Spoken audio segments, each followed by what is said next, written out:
he was not in a good condition to appear. So the NBA gave us another setting. Hindi nakapunta ng personal sa opisina ng National Bureau of Investigation si resigned Ateneo Blue Eagles basketball team head coach Thomas Anthony Baldwin. Ayon sa legal counsel nito na si Attorney Carl Justin David, masama ang pakiramdam ng kanyang kliyente. Dagdag pa ni Attorney David, handa naman si Coach Tab na makipagtulungan sa mga ginagawang investigasyon ng mga otoridad.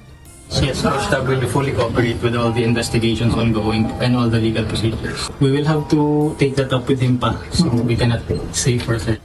Tanging mga legal counsel na lang ng ibang coaching staff ang nakarating sa opisina ng NBI Homicide Division. Ayon kay Attorney Pelayo Lawrence Quizon, legal counsel ni Coach Reynaldo Jacinto, siya muna ang humarap ngayon sa tanggapan ng NBI dahil may kasabay ding patawag ang PNP Criminal Investigation and Detection Group.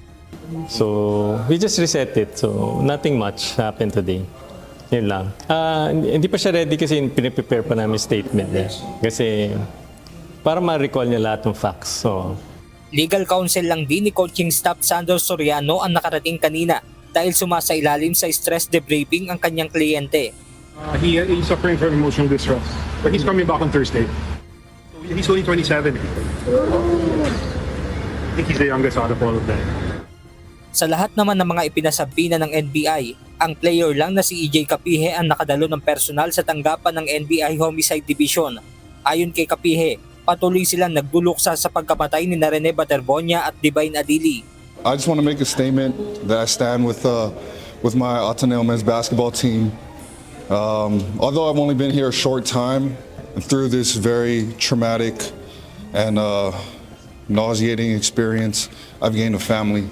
You know, we mourn our fallen brothers, Divine and Rene, and we'll carry them for the rest of our lives.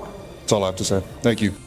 Samantala, kinumpirma naman ng NBI Homicide Division na personal na nagpunta sa kanilang tanggapan ang team manager na si Christopher Epok Kimpo. Hindi naman ito nakapanayam ng media matapos dumaan sa ibang exit points sa opisina ng NBI.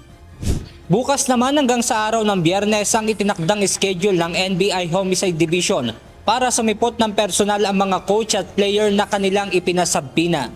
Benedict Samson, UNTV News and Rescue. Diyos ang aming sandigan, serbisyo publiko ang aming pinahahalagahan.